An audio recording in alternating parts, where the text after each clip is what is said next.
Marilah kita memanjatkan puja dan puji syukur kehadirat Allah Subhanahu wa taala.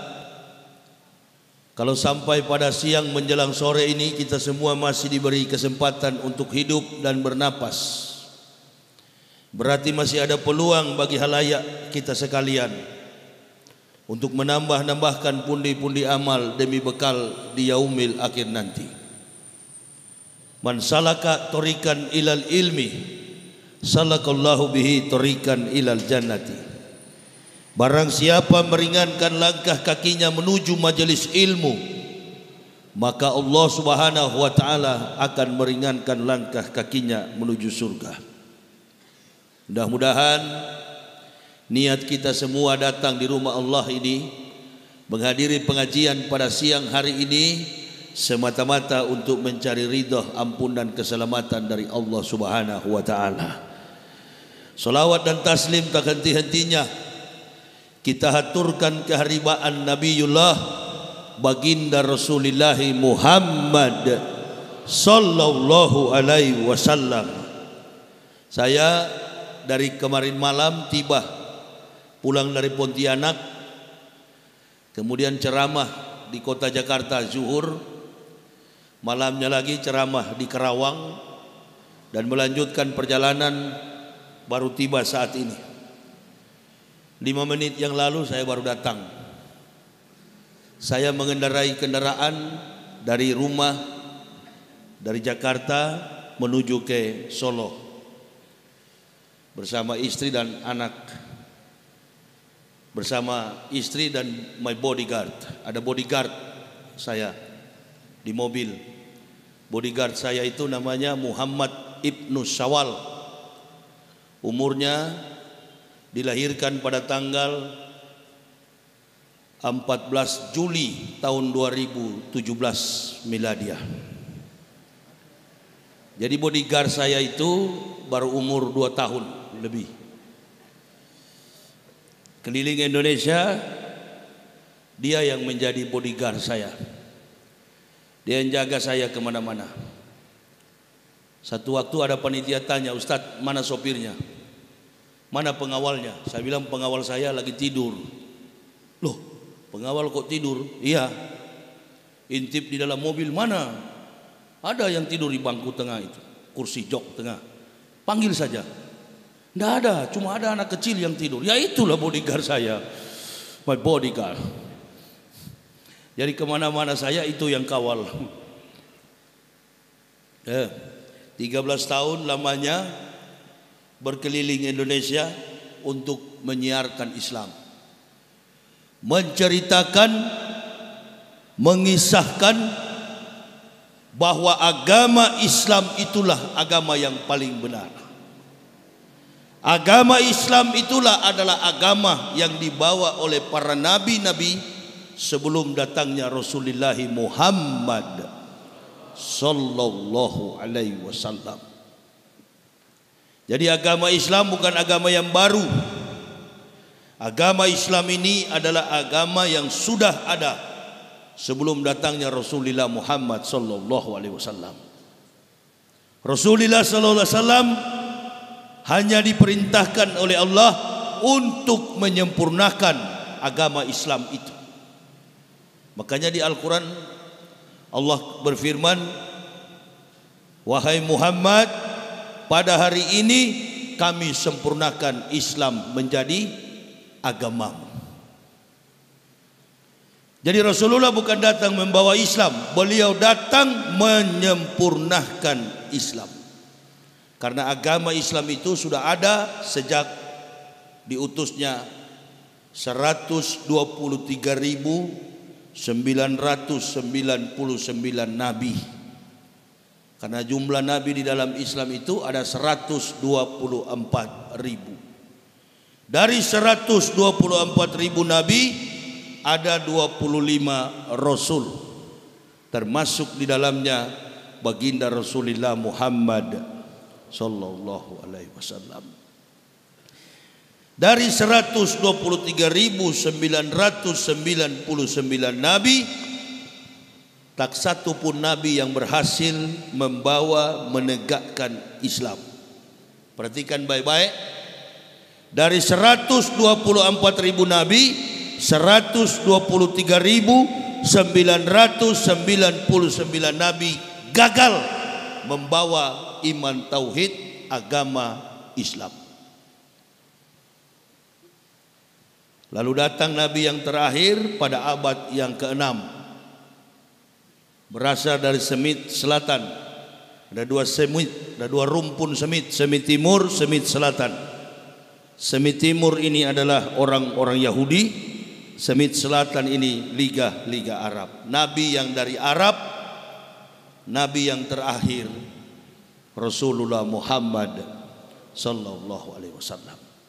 Di mana bekasnya? Di dalam Al-Quran begitu jelas. Sebelum datang Rasulullah sallallahu alaihi wasallam, Nabi Musa, Nabi Isa sudah menyampaikan ribuan tahun sebelumnya. Jarak antara Musa dengan Nabi Isa saja 3.500 tahun. Isa dengan Nabi Muhammad 576 tahun. Belum datang Rasulullah sallallahu alaihi wasallam, Nabi Isa sudah memberitakan akan datang Ahmad bin Abdullah. Mimban ismuhu Ahmad. Dalam Quran surah As-Saff itu ayat yang ke-6 jelas sekali. Di mana tempatnya Nabi Isa mengatakan akan datang Rasulullah sallallahu alaihi wasallam? Ketika Nabi Isa baru dilahirkan, umurnya baru 8 hari. Bukan 8 tahun, bukan 8 bulan. Umur Nabi Isa baru 8 hari. Ketika Nabi Isa disunat, beliau mengatakan akan datang seorang Rasul yang bernama Ahmad. Ini dalam adat istiadat orang Yahudi, anak yang dilahirkan berumur 8 hari harus disunat. Makanya Yesus anggaplah Isa. Yesus yang dituhankan oleh Kristen anggaplah Isa. Sekali lagi, Yesus anggaplah Isa. Karena Isa belum tentu Yesus. Yesus sudah pasti bukan Isa. Tapi anggaplah Yesus adalah Isa. Karena di dalam studi antropologi budaya, di dalam studi antropos untuk memahami struktur daripada organ fisik manusia, harus menggunakan beberapa metode. Pertama, studi antropologi budaya. Dari mana nama Isa berasal? Dari mana nama Yesus berasal? Dulu kita di Indonesia ada satu peristiwa yang menggemparkan publik. Ada orang yang mengaku sebagai pahlawan Supriyadi. Betul? Ada itu tahun 2008 kalau tidak salah. Ada yang mengaku sebagai pahlawan Supriyadi. Publik sempat percaya, ada yang percaya, ada yang setengah percaya, ada yang tidak percaya sama sekali. Lalu diadakan metodologi penelitian secara historik. No history, no truths. Karena tidak ada sejarah, maka tidak ada kebenaran. Sejarah selalu menyimpan peran dalam konsekuensi umur, usia. Begitu ditelusuri, ternyata dia bukanlah pahlawan Supriyadi. Apa metodologi yang dipakai oleh ahli? Melihat background, latar belakang dan jejak antropos usia yang melekat pada si orang yang mengaku tadi. Sampai disinilah pengetahuan kita tentang Isa. Kira-kira adakah orang yang mampu menyerupai? Adakah seseorang yang mampu mengatakan bahwa dirinya adalah Isa Al-Masih? Lalu kemudian sejarahnya dirubah. Kitab suci dipaksakan. Kitab suci dipaksakan, teori dipaksakan. Kalau teori sudah dipaksakan, dapat dipastikan bahwa orang akan hidup di atas hukum halusinasi. Makanya agama Kristen itu bukan agama samawi. Agama Kristen tidak ada hubungan dengan Nabi Isa. Agama Kristen tidak ada hubungan dengan kitab Injil. Agama Kristen itu adalah agama filsafat. Makanya ada pendeta yang mau melawan saya, innalillahi. Saya tantang satu Indonesia, pendeta di Indonesia ini. Satu Indonesia saya tantang. Dari umat Islam cuma saya sendiri. Jejak perjalanan Nabi Isa alaihissalam baik dinilai dari Bible Kristen maupun dalam konteks sejarah Al-Quran. Nabi Isa itu tidak identik dengan perlakuan adat istiadat, bahkan sampai kepada problem liturgika syariat ibadah umat Kristen. Saya kasih contoh. Di dalam Lukas pasal 2 ayat 21, menurut Bible Kristen, pada hari yang ke-8 anak itu dilahirkan, disunat dan diberi nama Yesus. Ini ayat Injil yang masih asli. Betul kalau itu. Bahwa Isa Al-Masih atau Yesus Hamasia atau Yesus Kristus, siapapun namanya, kalau itu ditujukan kepada Nabi Isa, betul bahwa Nabi Isa dilahirkan pada tanggal 6 sebelum Masehi, berumur 8 hari Nabi Isa disunat. Itu betul. Kalaulah Nabi Isa disunat, sekarang timbul pertanyaan, kenapa orang Kristen tidak sunat lalu mereka mengaku pengikut Yesus? Ini jadi bingung, orang Islam pun ikut-ikutan. Ada yang mengatakan kitab Kristen Injil, ada juga yang mengatakan Isa adalah Yesus. Ini sudah melekat dalam pemikiran umat Islam juga. Padahal tidak sah iman Islam kita kalau kita tidak beriman kepada salah satu kitab yang Allah turunkan, termasuk di dalamnya kitab yang dibawa oleh Nabi Isa alaihissalam, namanya Injil.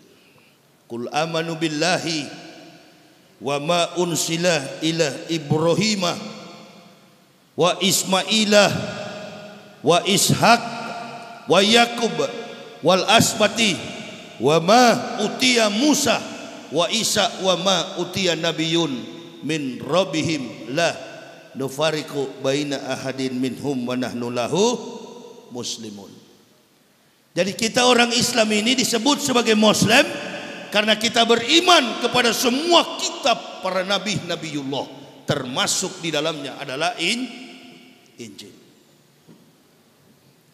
Tidak ada kitab Kristen itu di luar ditulis judulnya Injil. Enggak pernah ada itu. Kitab Kristen itu enggak pernah ada judulnya Injil. Kitab Kristen itu judulnya New Testament, perjanjian baru. Enggak pernah tertulis kitab suci Kristen itu di luarnya Injil, enggak ada. Orang Kristen aja enggak mengakui, antum yang akui. Isi daripada kitab Kristen itu adalah makna filosofi spekulatif, filsafat. Makanya agama Kristen itu bukan agama samawi. Agama Kristen itu adalah agama filsafat. Menerjemahkan setiap ayat dalam Bible Kristen harus ditafsir secara filsafat. Maka mereka mentuhankan Tuhan mereka dengan cara metodologi filsafat. Selama ini kita terjebak. Orang katakan Zakir Naik katanya jago, Zakir Naik itu hebat, Zakir Naik berdebat. Kalau berdebat masih petik ayat dibandingkan dengan Quran, ambil Quran dibandingkan dengan Bible, itu bukan debat ahli, itu debat orang awam, debat alegoris, hanya mencari pemaknaan secara harfiah. Maka yang akan terjadi sama-sama kuat. Lakum dinukum waliyadin. Saya kalau mau debat dengan pendeta, kalau jadi tanggal 26 Oktober, ketika duduk di meja debat, sebelum berdebat saya akan tanya, antum sudah sunat atau belum? Itu yang saya mau tanya dulu. Kenapa Bapak tanya begitu? Ya karena Tuhanmu di dalam Bible-mu sendiri disunat. Bukan dibaptis, tapi disunat. Mana yang lebih Anda percaya? Dibaptis atau disunat? Semua kata-kata yang disampaikan oleh Allah Rabbul Alamin alias Tuhan Sang Pencipta terungkap dalam ucapan dan kata-kata dari para nabi. Lalu tanya kepada orang Kristen, adakah satu nabi saja yang pernah dibaptis? Ini kalau pertanyaan ini yang ditanya kepada pendeta, saya yakin debat itu akan selesai dalam tempo 1 menit. Kebetulan di kepala saya ini ada 13.766 pertanyaan. Itu baru yang termudah. Jangan cari ayat. Dan kalau terjadi perdebatan, saya tidak akan membawa secuil kertas pun dalam meja debat. Silakan kau para pembohong ahli kitab, pendeta, kau bawa kitabmu 1 kontainer. Seperti dulu waktu Prabowo membuktikan barang bukti 1 kontainer. Saya nggak pakai barang, nggak akan bawa kitab. Dan jangan pernah berharap saya juga akan memakai Al-Quran. Enggak, Al-Quran itu bukan kitab perbandingan. Saya sudah tonton orang berdebat, baik debat secara internasional, debat dunia, maupun debat secara nasional. Saya sudah tonton.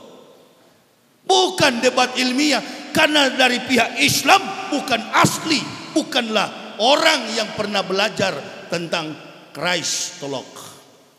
Jadi dia nggak paham tentang antropos, visual, physical daripada Al-Masih.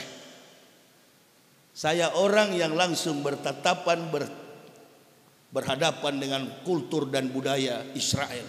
Tahu persis riwayat sedetil mungkin tentang orang yang bernama Isa Al-Masih, atau dalam bahasa asli di kampungnya Joshua Hamashiach. Hafal betul saya. Dunia sudah menipu kita selama ini. Orang Islam pun ikut-ikutan menyebutnya Injil Kristen palsu. Mana ada kitab Injil palsu? Injil itu adalah firman yang saya sampaikan tadi ketika Isa mengatakan akan datang mim badismuhu Ahmad wa itsqala Isa bin Maryama ya bani Israila inni rasulillahi ilaikum musaddiqan lima baina yadaya minat Taurat umbasisra bi rasulil ya'ti mim badismuhu Ahmad. Itu Injil.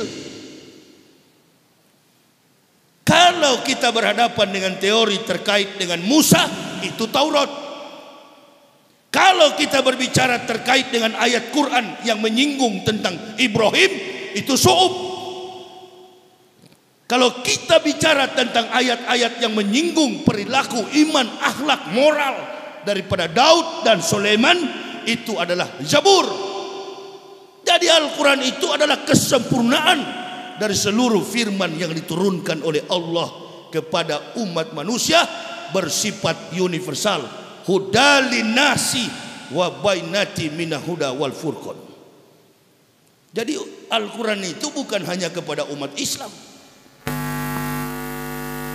Al-Quran itu berlaku kepada semua umat manusia. Makanya orang bilang Ustadz Yahya Waloni itu berani sekali. Bukan persoalan berani, tapi saya tidak pernah takut karena ini kebenaran. Nah itu beda orang pemberani dengan orang yang tak pernah takut karena kebenaran. Itu beda.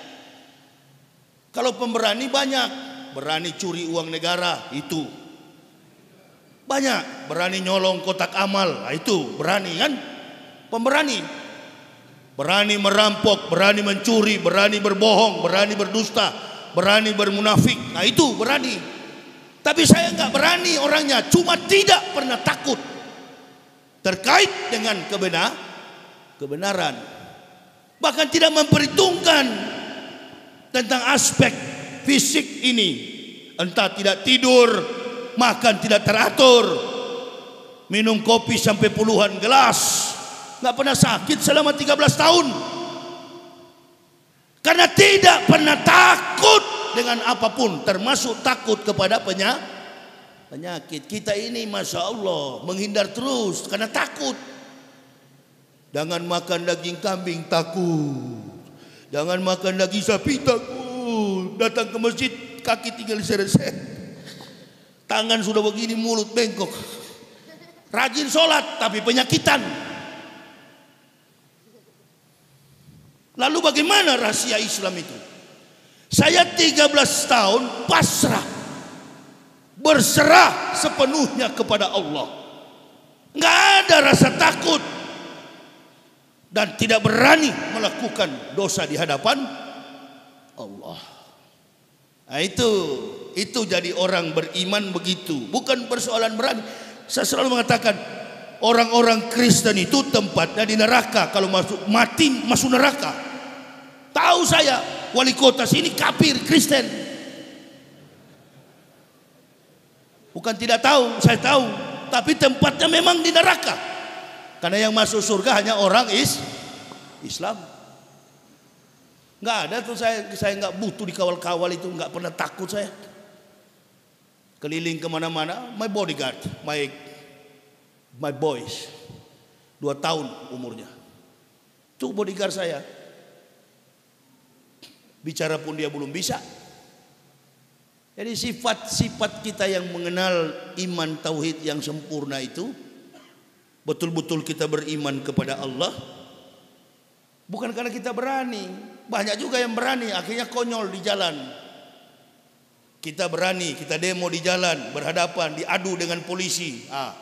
Padahal polisi juga Islam, kita juga Islam. Takbir sama-sama, Allahu Akbar, lempar batu, kafir di pintu gereja. Haleluya.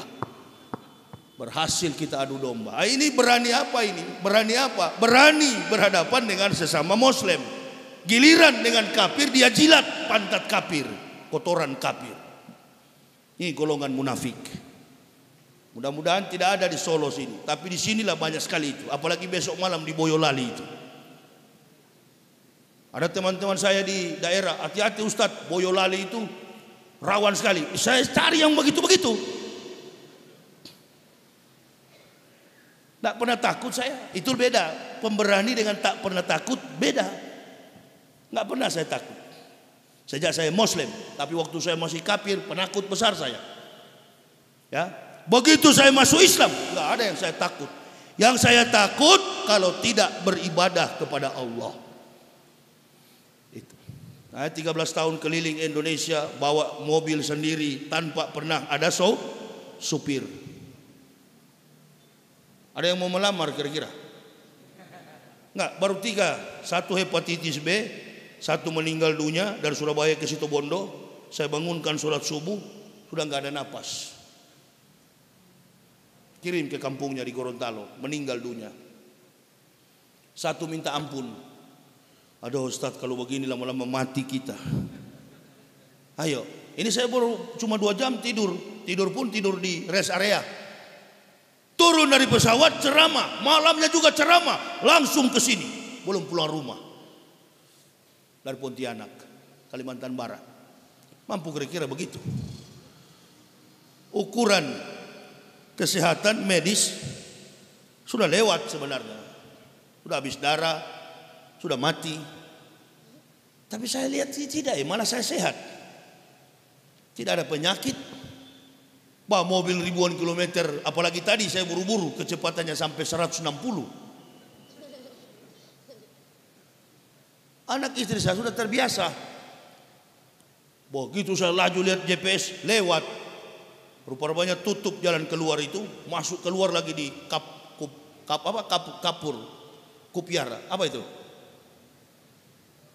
Karanganyar ini, siapa? Kaplur atau apa itu? Palur, ya keluar ke sana, sampai jauh ke sana. GPS sudah tinggal 11 menit, jadi 32 menit keluar lagi, mutar balik pompa bensin, lurus ke sini, kelewatan. Sudah tutup pintu tol yang kami harus keluar. Enggak ada tuh saya minta dijemput, manja cengeng untuk urusan dakwah begini. Sebaiknya para penceramah itu enggak usah. Apalagi sekarang ini Islam itu di tengah ditekan betul-betul. Kelihatan sekali memang Islam ini dibenci betul. Kemarin saya mendapat WhatsApp dari jamaah perusahaan PT Dirgantara Garuda Indonesia. Mereka berdoa mengucapkan hari kesakitan Pancasila. Bukan hari kesaktian, hari kesakitan Pancasila. Dia berdoa pakai doa Kristen. Innalillahi. Yang mendengar orang Islam berjilbab, bahkan ada beberapa saudara ikhwan muslim di situ. Tidak ada kafir seberani ini dari dulu-dulu, baru kali ini. Mereka juga mencoba untuk mengganggu ulama. Sementara ulama-ulama kita sibuk berpolitik, bukan mengurus umat.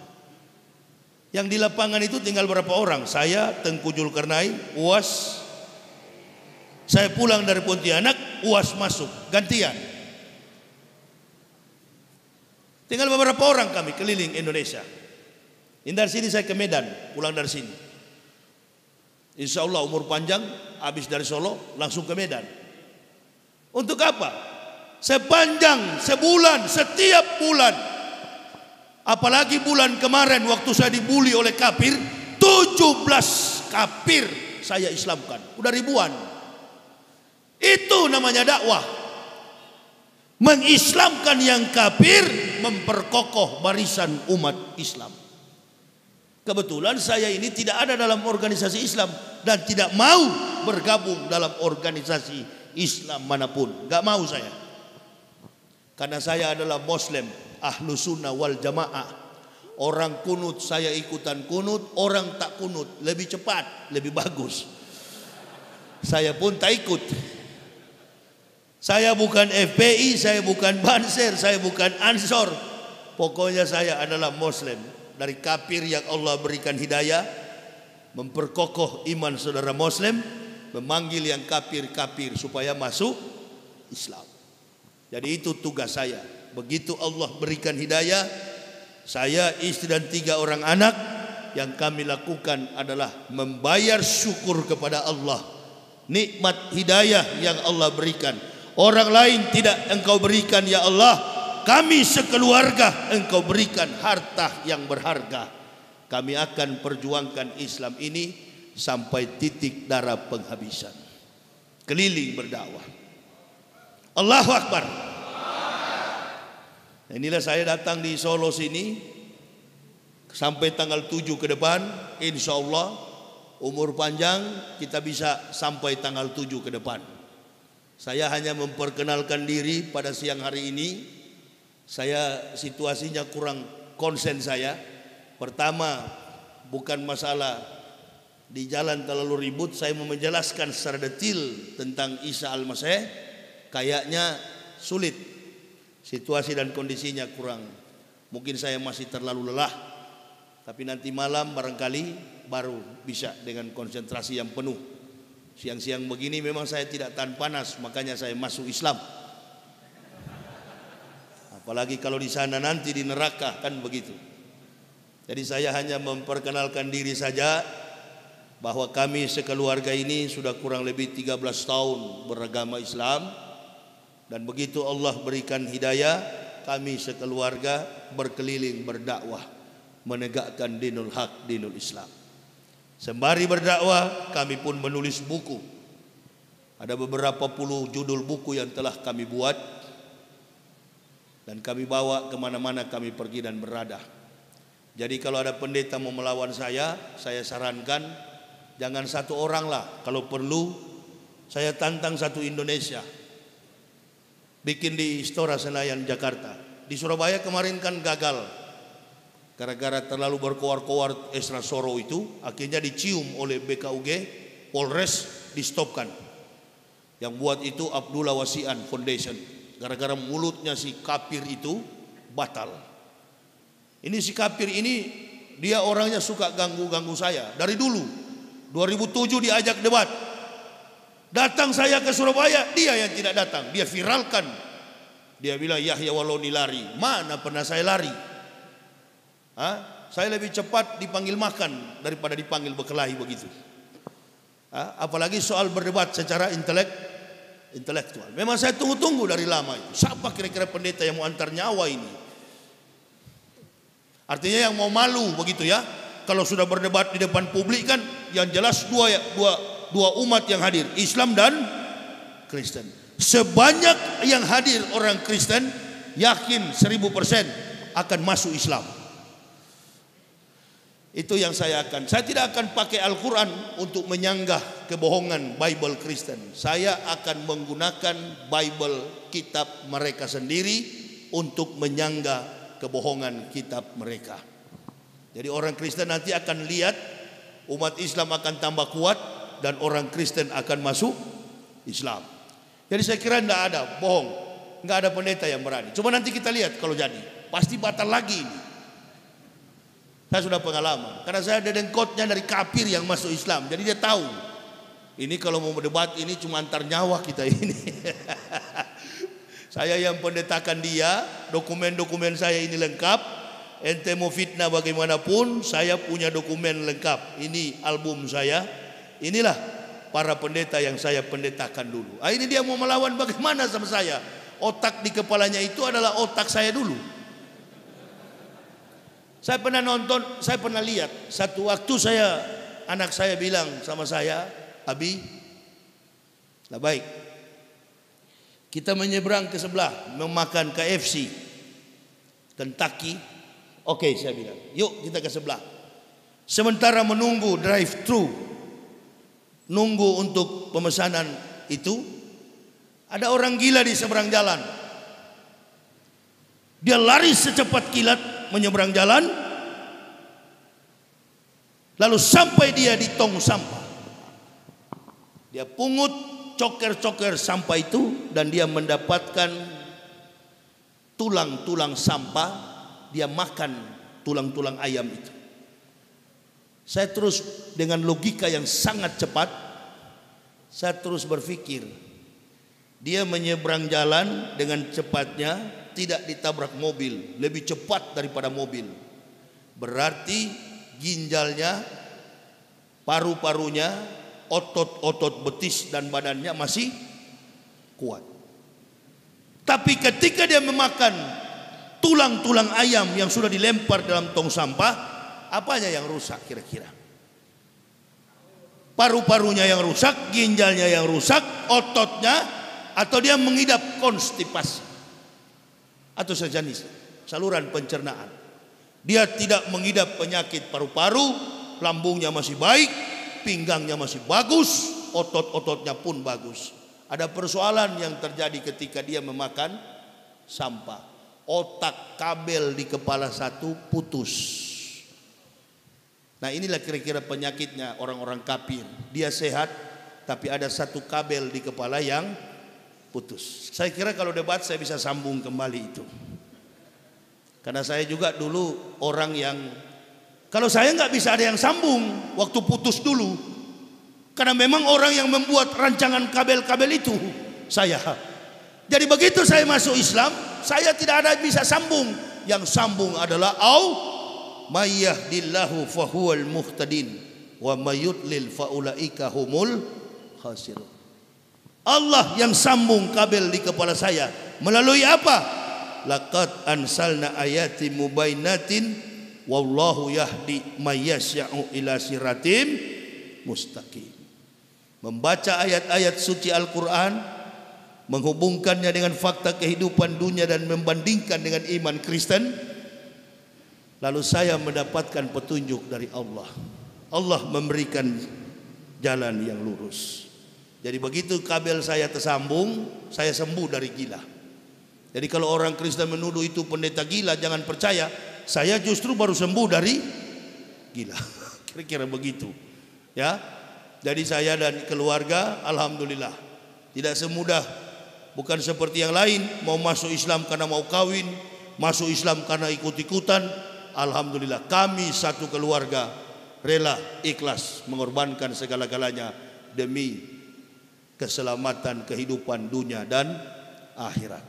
Jadi saya kira jamaah, saya tidak terlalu panjang lebar menyampaikan dakwah pada siang ini karena situasi dan kondisinya juga kurang. Saya dalam keadaan apa ini namanya? Lelah, kepanasan.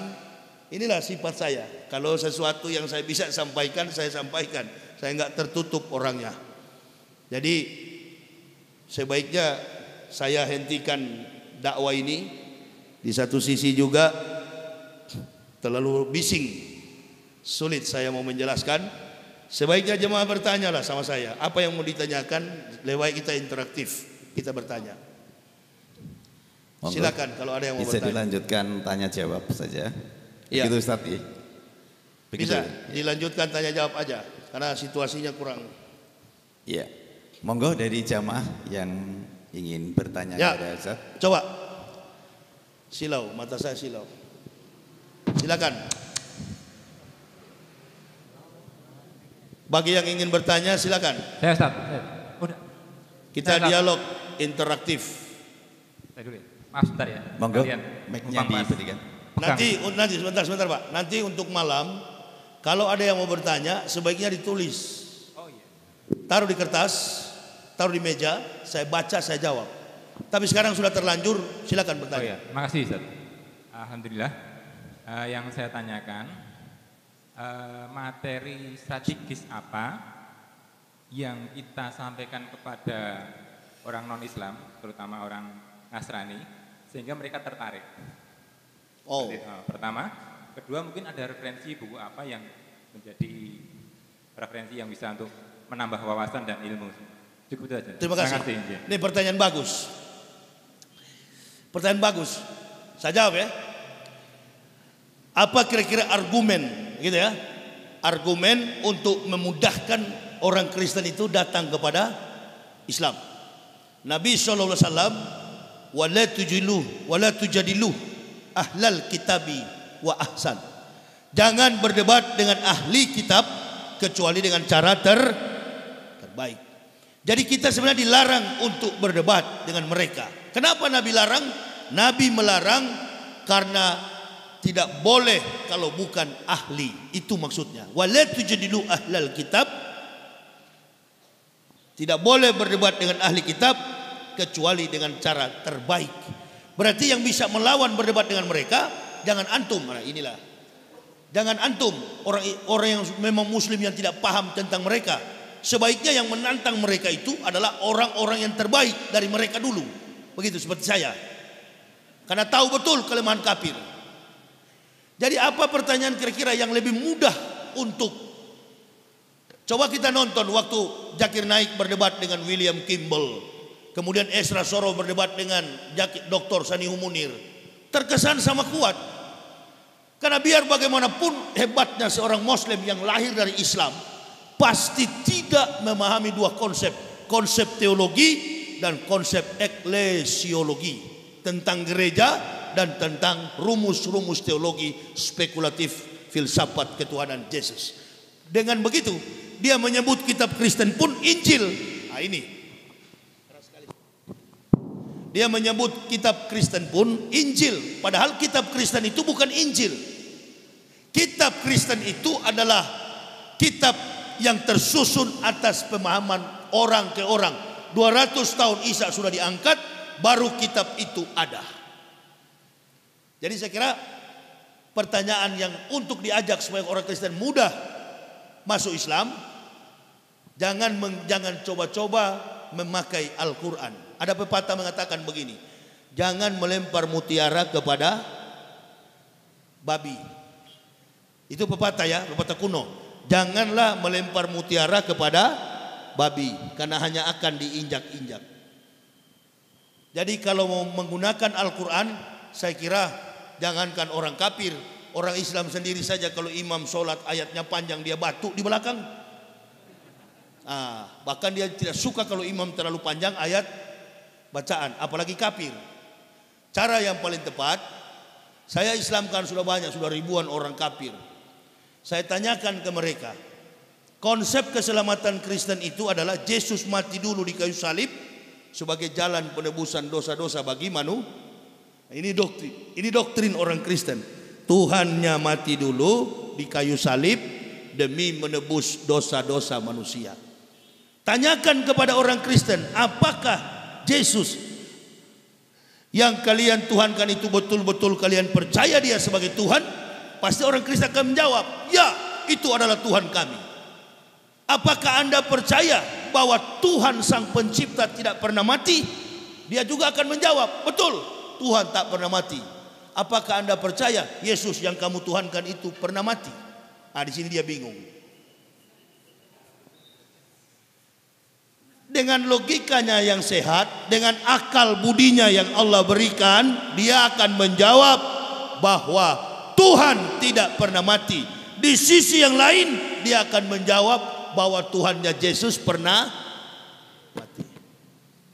Lalu Bapak tidak usah melanjutkan bertanya, cukup tanya begitu. Apakah Anda percaya Tuhan tidak pernah mati? Dia pasti menjawab, gila kamu, masa Tuhan mati? Nah, saya tanya, pernah atau tidak?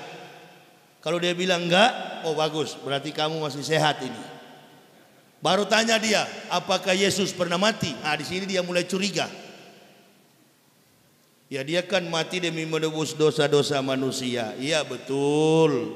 Saya tidak mau tahu. Yang saya tanya sebagai dari seorang Muslim untuk kamu adalah, apakah Yesus juga pernah mati?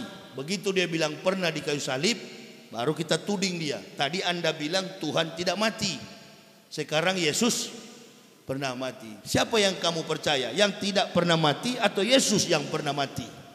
Lalu biarkan, pukul cerita lain, tinggalkan cerita itu, nggak usah lagi di utak-atik. Biar nanti dia berpikir sendiri. Yakin 1000%, satu malam dia nggak bisa tidur, terbayang-bayang terus dengan itu. Saya begitu, karena tidak boleh kita paksa orang Kristen masuk Islam. La ikra Afiddin. Tak ada paksaan untuk memeluk agama Islam. Tanya begitu.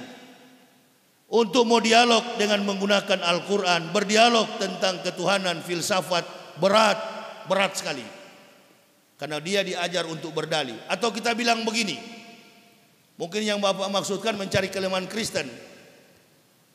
Kalau dia Tuhan, kenapa dia tergantung di kayu salib? Begitu kan? Itu pertanyaannya. Itu pendeta dengan mudah menjawab itu. Kalau pendetanya kaliber, dengan mudah. Yang kami imani, kata orang Kristen, bukan kemanusiaan yang tersalib, tetapi keilahian yang bersembunyi di dalam manusia Yesus. Itu jagonya pendeta.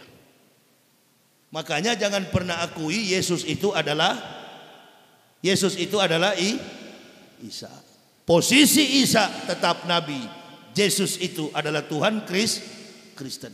Siapapun benda atau makhluk yang engkau tuhankan dan kemudian jadi agamamu, itu urusanmu. Tapi ketika sudah melibatkan nabi-nabi di dalam Islam, pasti kami orang Islam akan membelahnya. Itu. Ngerti maksud saya kira-kira? Sebenarnya kami ini nggak akan ganggu orang Kristen itu. Tapi karena mereka selalu melibatkan bahwa Isa adalah Yesus, Yesus adalah Isa. Nah, di sini kami marah. Di sini kami berusaha meluruskan. Jadi kalau hanya bertanya, kalau dia Tuhan kenapa dia tergantung di kayu salib? Oh, dengan mudah pendeta jawab itu. Dengan mudah. Dia akan bilang, yang kami tuhankan bukan orang yang tersalib. Yang kami tuhankan adalah keilahian yang bersembunyi dalam orang, dalam manusia Yesus itu. Bapak mau jawab apa lagi? Nah makanya sebelum debat jangan pernah mengakui Bible Kristen itu Injil dan Isa adalah Yesus. Karena Nabi Isa tidak mampu divisualisasikan baik dalam bentuk gambar maupun foto. Nabi Muhammad aja tidak ada gambarnya, kok bagaimana Nabi Isa ada gambarnya? Nah, siapa itu? Orang yang disalib itu tidak ada lain kecuali orang yang diserupakan dengan Nabi Isa, sebagaimana keterangan Al-Quran.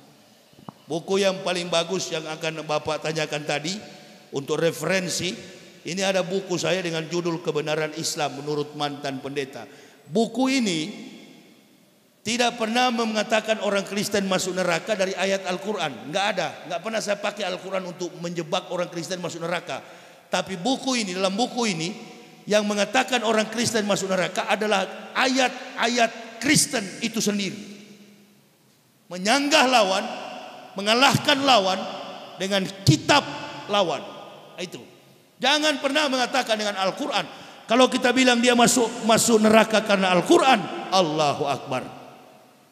Dia akan bilang, kitab saya mengatakan saya masuk surga. Ayo. Coba. Waktu Ustaz Somad dilaporkan terkait peristiwa salib, ulama besar Ustaz Somad ini di kalangan umat Islam. Sekarang saya mau tanya, begitu Ustaz Somad dilapor, adakah argumen dari Ustaz Somad untuk bisa bela diri? Dia walaupun kafir tapi dia legal di negara ini. Tetapi kalau Ustaz Somad sampai dipanggil, saya akan siap bersaksi sebagai saksi ahli. Akan saya katakan bahwa eksekusi salib itu bukan terjadi pada Yesus Kristus atau Isa Al-Masih. Ketika beliau diadukan di polisi, Bapak lihat, jamaah bisa perhatikan konferensi di MUI tanggal 21 Agustus, MUI pun angkat tangan. Karena sehebat-hebat kiai, sehebat-hebat ustadz, mereka nggak mengerti konsep kebohongan kafir Kristen. Yang paling tahu tentang kebohongan itu adalah kami yang dari kafir. Orang dari kafir pun tidak semua bisa tahu, kecuali memang sudah ahli seperti saya. Jadi kalau saya katakan tidak ada, saya akan bilang di depan hakim, peristiwa penyaliban itu bukan peristiwa Yesus atau Isa atau Yeshua Hamashiach atau Yesus Kristus atau the Christ Jesus atau siapapun yang dituhankan Kristen yang disalib. Yang pertama, Bapak Hakim, ini cerita gila. Di mana ada Tuhan disalib, itu satu. Karena ini dipanggil secara di ranah hukum horizontal. Padahal ini tidak bisa dipidanakan. Ini adalah hukum vertikal. Dan yang kedua, salib itu bukan lambang Tuhan disalib atau orang Isa Nabi disalib. Salib itu adalah lambang eksekusi mati dalam sistem pemerintahan Romawi, Rum. Makanya ketika berkunjung saya ke sana, saya ingin tahu mana itu Bukit Golgota. Bukit Golgota itu bukanlah bukit di mana Isa disalib, tetapi bukit itu adalah Golgota, itu artinya bukit tengkorak. Karena orang disalib di situ dari tahun 65 sebelum Masehi sampai tahun 6 Masehi Isa Al-Masih lahir.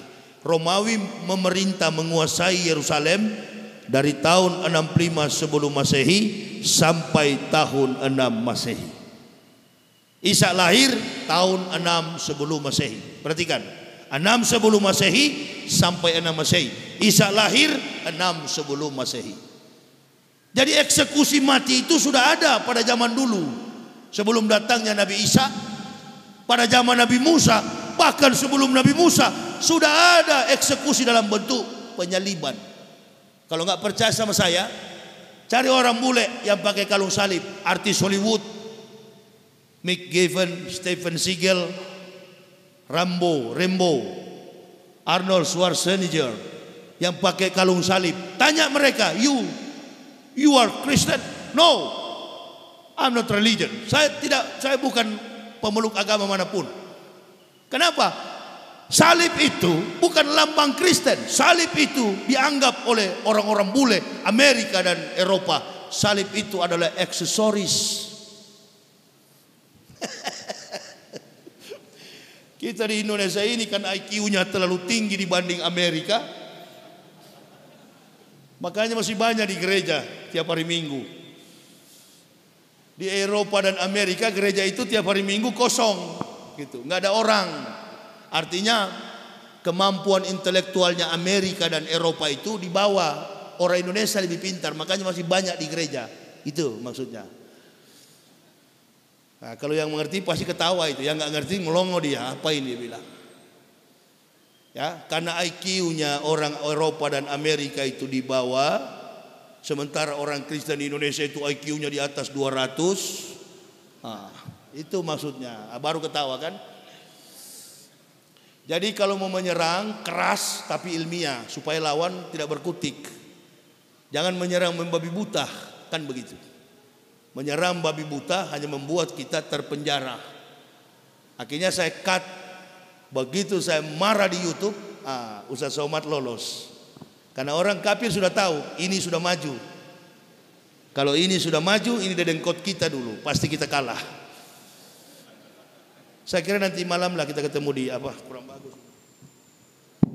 Bilang panitia nanti malam soundnya jangan terlalu keras, karena saya supaya biar tidak usah berteriak, dengan pelan-pelan saya bisa bicara. Apalagi dalam keadaan situasi masih lelah begini, berikan kami waktu untuk istirahat. Karena bukan jarak dekat perjalanan dakwah kami sampai ke sini.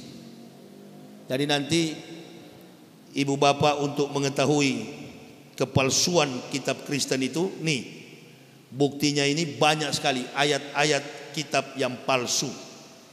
Saya begitu masuk Islam, 8 tahun saya belajar Al-Quran, baca secara otodidak. Bahkan secara diam-diam saya membeli Iqra di pasar, dan saya mulai mengejah setiap kata-kata dalam Al-Quran. Akhirnya saya bisa baca dan berguru kepada seorang ustadz di Kalimantan. 8 tahun saya baca Al-Quran. Jangankan satu kata, satu titik dalam Al-Quran tidak mampu diselewengkan oleh otak dan tangan kotor manusia. Kitab Kristen itu tiap hari dirubah, hampir tiap minggu. Matius bilang lompat ke kanan, Markus bilang salto ke depan, Paulus bilang jungkir ke belakang. Bingung kita paham. Panggil saja orang Kristen, tanya kalau ada yang mengerti kitabnya. Gak ada yang mengerti, karena makna yang tertuang dalam kitab Bible Kristen adalah makna filsafat. Harus ditafsir, dijelaskan secara filsafat. Ketuhanannya pun filsafat. Tuhan turun pangkat jadi orang, orang naik pangkat jadi Tuhan. Dibolak-balik, itu namanya filsafat. Filsafat adalah induk dari semua ilmu. Tapi kalau rumus filsafat spekulatif, tentu bukanlah ilmu pengetahuan, tapi hukumnya adalah hukum halusi. Meja ini terbuat dari kayu, pasti yang buat adalah tukang kayu.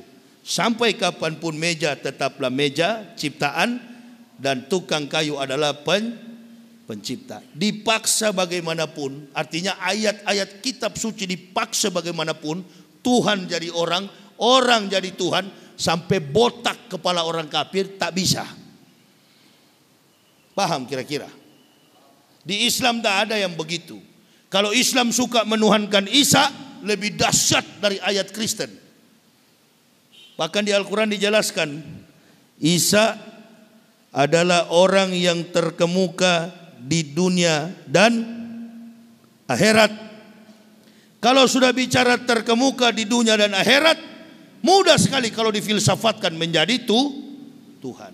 Adakah Al-Quran bisa difilsafatkan?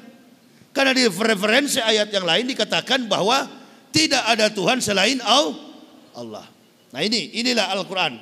letak eksegesi, etika, logika, estetika ditaruh pada substansi yang benar. Semua konsep turun-turunnya ayat berdasarkan perjalanan sejarah.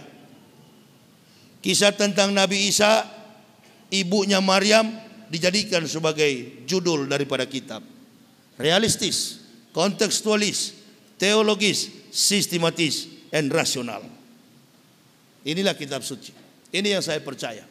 Dan tetap relevan dengan kehidupan zaman sekarang.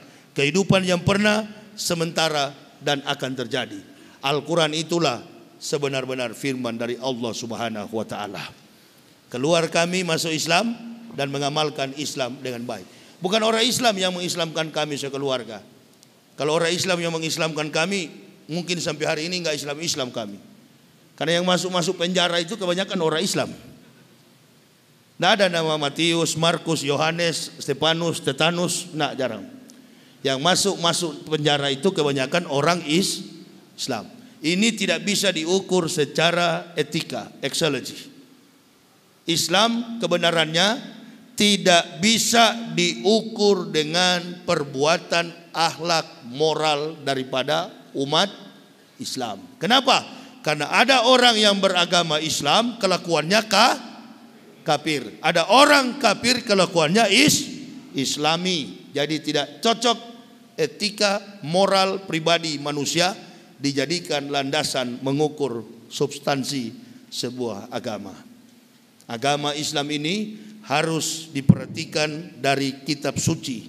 Orang yang paling layak sebagai panutan contoh bahwa Islam itu benar, laqad kana lakum fi Rasulillahi uswatun hasanatun liman kana yarjullaha wal yaumal akhir wa zakarallaha katsiran. Di dalam diri Rasulullah sallallahu alaihi wasallam terdapat suri teladan yang baik bagi kamu. Bagi siapa? Yaitu orang-orang yang senantiasa bersyukur dan mengingat Allah. Orang-orang yang mengharapkan yaumil akhir dan yang senantiasa bersyukur kepada Allah. Jadi ilmu yang paling tinggi dalam Islam itu adalah ilmu bersyukur. Bukan karena dia kiai, bukan dia hafiz 30 juz, bukan dia jago pidato, bukan di kepalanya bersarang ribuan hadis. Orang Islam yang hebat adalah pandai bersyukur. Banyak orang kiai kemudian jadi politikus. Nggak usah contoh jauh-jauh, Pak Maruf Amin itu. Itu ulama besar jadi politikus. Nabi katakan waspada. Isyaru salasa asnapin minanasi wahum. Waspadalah dengan 3 golongan manusia di antara kawanan umatku. Yang pertama, al ulamaul gofilun, ulama-ulama yang lalai. Yang kedua, wal fuqaraul mudahinun, orang miskin yang sombong. Dan yang ketiga, wal mutasawwifunal jahilun, orang sufi yang bodoh. Itu 3 orang yang harus diwaspadai di dalam Islam. Ulama yang lalai, miskin yang sombong, dan orang sufi yang bodoh. Orang sufi yang bodoh itu dia beribadat tanpa ilmu. Sama dengan saya baru masuk Islam. Begitu masuk masjid, saya sholat tahiyatul masjid 1 rakaat. Ditanya oleh pengurus masjid, sholat apa tadi Pak Yahya? Enggak, sholat biasa. Nah itu jawaban saya. Karena baru 3 hari saya masuk Islam. Baru 3 hari, baru selesai disunat, saya ke masjid. Sholat di masjid, cuma 1 rakaat, langsung salam. Salam pun belum tahu, tata cara ibadahnya pun belum, karena baru masuk Islam. Diketawai sama orang-orang, nggak apa-apa. Tapi di hadapan Allah benar. Bahkan arah kiblat pun pernah saya dan istri salah arah kiblat. Sholat subuh sampai 20 rakaat. Saya pikir makin banyak sujud, makin banyak barokah. Ibu bapak ketawa, kita yang kuliah subuh, tahu arah kiblat, tahu Al-Fatihah, hafal, tahu jumlah rakaat, begitu azan subuh, salatu khairum minan naum. 1 meter dari masjid, tidak sholat berjamaah, tidak sholat subuh. Siapa yang betul kira-kira? Yang sudah tahu arah kiblat, yang tahu Al-Fatihah, suratul Fatihah dihafal, tapi tidak sholat subuh. Dibanding orang baru masuk Islam dari kafir yang sholat 20 rakaat, jumlah rakaatnya salah, kiblatnya pun salah. Mana yang betul di hadapan Allah? Saya berani katakan yang betul adalah mantan kafir yang sholat 20 rakaat. Karena dia belum tahu. Begitu siang hari saya ditegur, pergi ke pasar, beli buku yang warna kuning, tuntunan sholat lengkap 5 waktu. Afdalul a'malu as-sholatu khams. Jadi sekarang bukan tidak bisa sholat, sekarang sudah biasa bertindak sebagai imam. Dalam tempo 1 minggu, 2 minggu, nggak sampai sebulan, sudah berdiri saya di mimbar masjid, bisa khutbah Jumat, khutbah hari raya Idul Fitri, Idul Adha, sampai hari ini. Karena belajar al-ilma bil kasab labin nasab. Ilmu itu dipelajari bukan karena nasab, bukan karena keturunan. Biar juga dari turunan Islam kalau munafik banyak kan sekarang? Banyak atau sebanyak? Banyak. Bikin kafir berani karena banyak yang munafik di dalam Islam. Itu banyak sekali tuh kiriman-kiriman video mengaku Islam, nyanyi-nyanyi dalam gereja, bahkan muncul di televisi pakai sorban di kepala, ngaku mubalik. Siapa dia? Mokhtar Ngabalen. Mokhtar Kibulin. Itu tuh yang bahaya, bukan orang kafir. Orang kafir nggak bahaya. Saya kira orang kafir itu nggak bahaya. Kafir itu cuma berapa ekor di Indonesia. Gampang, terangkan kepada kafir supaya dia masuk Islam. Yang bahaya adalah orang Muslim yang munafik. Ini tugas kita bersama. Karena misi Kristen itu dia nggak mau tangannya berdarah. Orang Kristen itu nggak mau hancurkan Islam pakai orang Islam. Makanya lihat tuh, mahasiswa demo yang ngomong bukan Lut Binsar Panjaitan, bukan Ruth Sitompul, bukan orang Manado, bukan yang Kristen, bukan. Yang ngomong di TV Wiranto. Ini indikasinya disinyalir di belakang demo mahasiswa ini ada Islam radikal. Ente ini orang opo toh? Agamane opo? Agamane Islam. Kok suka-suka jelek-jelekin Islam? Ya, tidak sadar sudah diperalat oleh kafir. Itu. Ini yang paling bahaya. Nggak ada mahasiswa demo, itu bukan urusan masyarakat. Kalau ibu-ibu, bapak-bapak, masyarakat yang demo di jalan, saya dapat pastikan ada yang terganggu. Apa yang terganggu? Perut mereka terganggu. Tapi kalau sudah mahasiswa, bukan perut yang terganggu, intelektualitas mereka terganggu. Ada lagi profesor satu, Mahfud MD, Profesor Pancasila. Bahaya semua itu. Orang lagi berdarah-darah di Wamena, mahasiswa lagi demo, ada yang hilang diculik, ada yang mati, bahkan ada yang hilang entah kemana. Di Indonesia Lawyers Club dia ketawa-ketawa. Enggak, Pak Jokowi aman-aman saja. Allahu Akbar. Sudah tipis lidah mereka saking sering kali menjilat. Allahu Akbar. Udah tipis. Loh iya, ini yang kalau cuma kafir ketahuan. Tuh kafir tuh, salib. Tetangga kita Robertus Spiritus Capticus. Tahu kita, dari nama sudah tahu kap. Tapi yang di dalam masjid begini nih, munafik. Ya kan? Dulu kan waktu saya masuk Islam cuma 2 golongan, mus dan kap, muslim dan kafir. Ada golongan baru, munafik. Ini lebih bahaya daripada orang kafir. Coba nonton TV Indonesia Lawyers Club. Dulu Fahri Hamzah sebelah sana dengan Rocky. Malu kita sama teman saya, satu suku saya dari Manado itu. Kami orang Manado begitu memang. Kalau betul, nggak pernah kami takuti apapun. Kalau memang barang betul, sama satu kampung saya dengan beliau itu. Dia kafir, liberal, tapi otaknya Islam. Ini Islam otaknya, kira-kira begitu. Ya, mana memang bingung sekarang. Mana yang sebenarnya yang Muslim ini?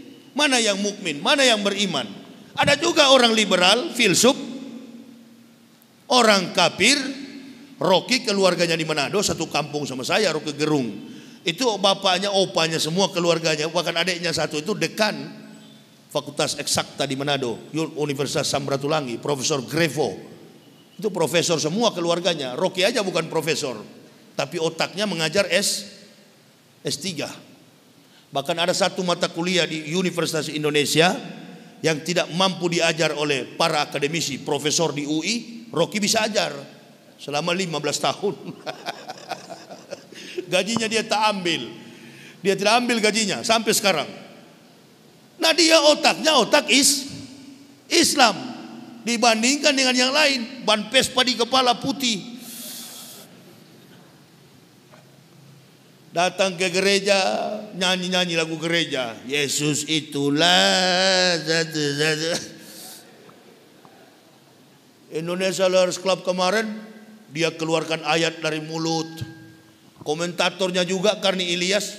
Nanti saya undang kamu ke Indonesia, damai Indonesiaku. Wow, cocok sudah ini.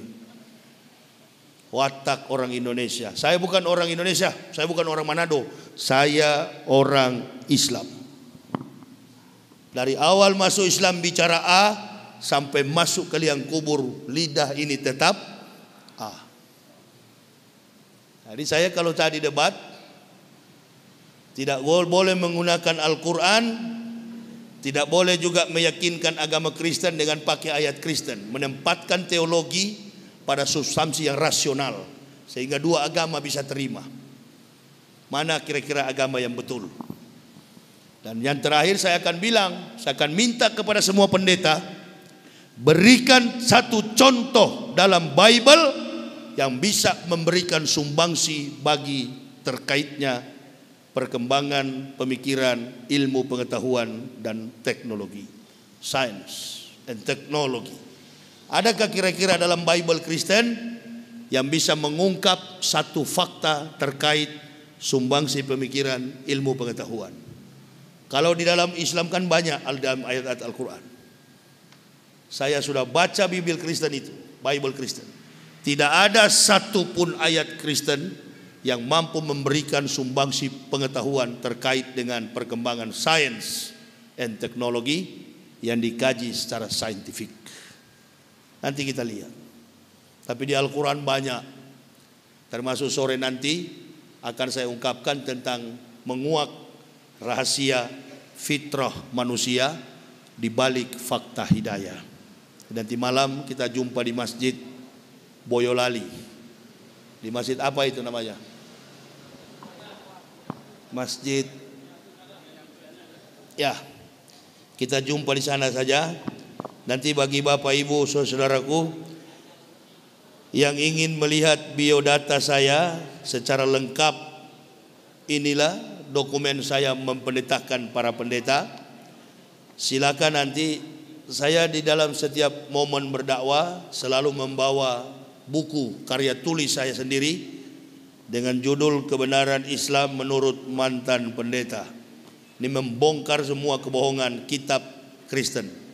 Bagi yang berminat untuk mendapati buku ini, siapa tahu ada yang masih punya keluarga Kristen atau tetangga atau teman, kita tidak usah berdebat, suruh dia baca. Buku ini kalau dia sudah baca, hanya dua, dia pasti tidak ke gereja, atau dia akan mengucapkan 2 kalimat syahadat. Kalau Allah berikan petunjuk, insya Allah dia akan mengucapkan 2 kalimat syahadat.